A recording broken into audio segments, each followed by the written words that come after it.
My name's Patrick Foley, and this is my review of Revenge Ride for UK Film Review. This film is a revenge thriller. It follows the stories of Murray, who is a college student who is raped and attacked by a gang of frat boys. She approaches her cousin Maggie, who is member of the Dark Moon all-women's biker gang.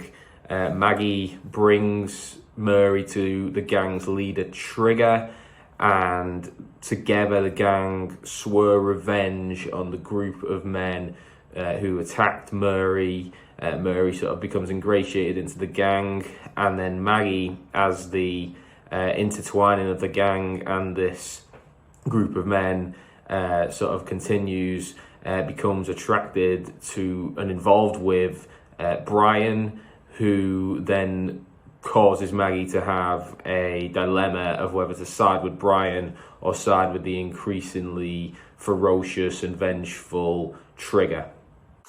Revenge thrillers, fantasies, whatever you want to call them, are a sort of tried and tested method of how to basically put some pretty gratuitous violence and bloody set pieces on screen, whilst not having to worry about making the victims really seem sympathetic or having any sort of moral quandaries about showing such acts of brutality.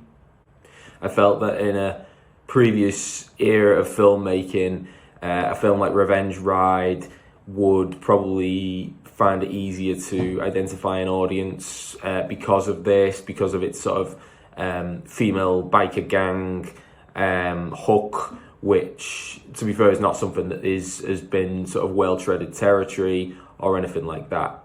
But I think particularly in 2023, when films like Promising Young Woman have explored a very similar sort of subject area, you lose some of the sort of enticing elements to this sort of film, given that there is such a very serious and heavy subject matter and themes that the film wants to explore.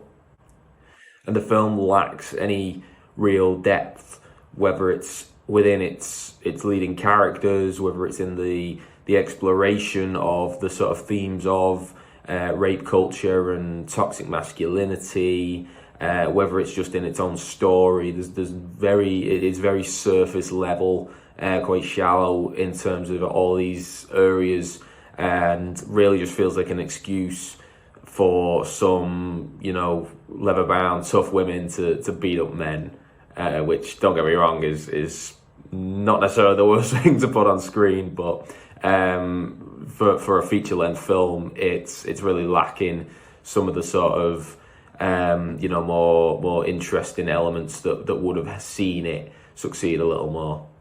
It's clear in the film that the gang is borderline cultish behind the leader Trigger.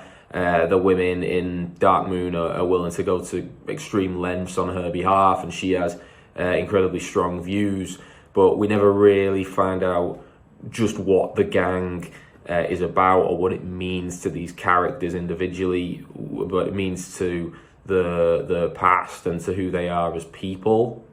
The one person who it should really be self-explanatory for is Murray, who is the victim at the start of the film.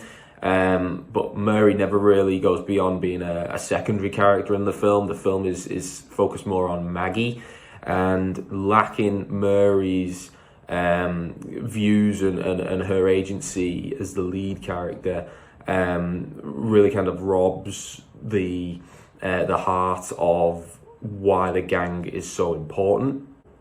And this becomes a problem for the what ends up being the main plot line, really, which is the fracturing of the gang between Maggie, who takes a more sympathetic and measured approach of how they should interact with men in general, and Trigger, who is the sort of extremist, ultra-violent, ultra-retribution-focused leader.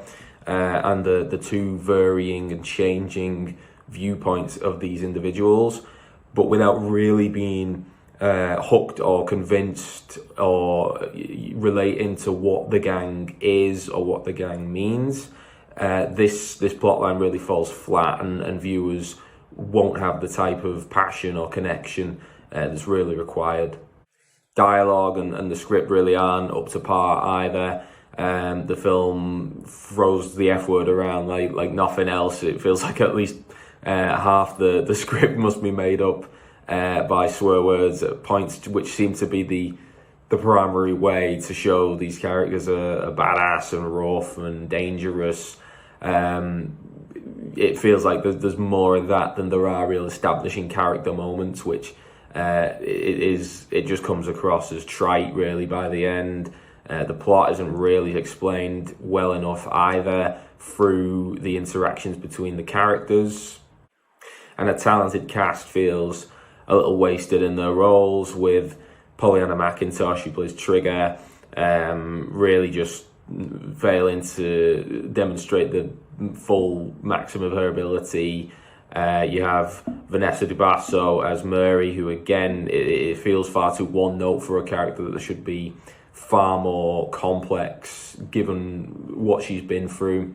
Serinda Swan's Maggie is the sort of protagonist and lead of the film. There is a bit more of her to do as we see different sides to the character, the sort of aggressive biker chick, and also the sort of more intimate moments she shares with Brian as she begins to question her lifestyle. But the script really doesn't allow for much in the way of performances to salvage something from the characters or make them more. The film looks great, production's really strong. There are some interesting shots and things like the costumes and music are all fine. And there are some moments where the film begins to touch on some more interesting concepts, such as when the men's coach begins to step in to protect them because of the ability they have as football players, or when the police don't investigate the crimes reported to them. But these elements are left quite undercooked in the end. They really aren't given any follow-up through the film or any real resolution. And with that, all you're really left with is ultimately a, granted, good-looking and flashy, but ultimately shallow film that does raise some very real and very pertinent issues to power its revenge story, but doesn't really treat them with the consideration or the complexity that those sorts of issues I think are required and are expected of films that deal with those issues in 2023. And even just as a revenge film, which granted most people won't be expecting any grand depth to, the film doesn't ever really get into sort of true bloody or gory territory to make it so over the top that you can't help but kind of get involved with the kind of brutality on display. And it's not even really charming enough to work as a cheesy B movie. And so all in all, Revenge Ride isn't a ride that I would necessarily recommend taking.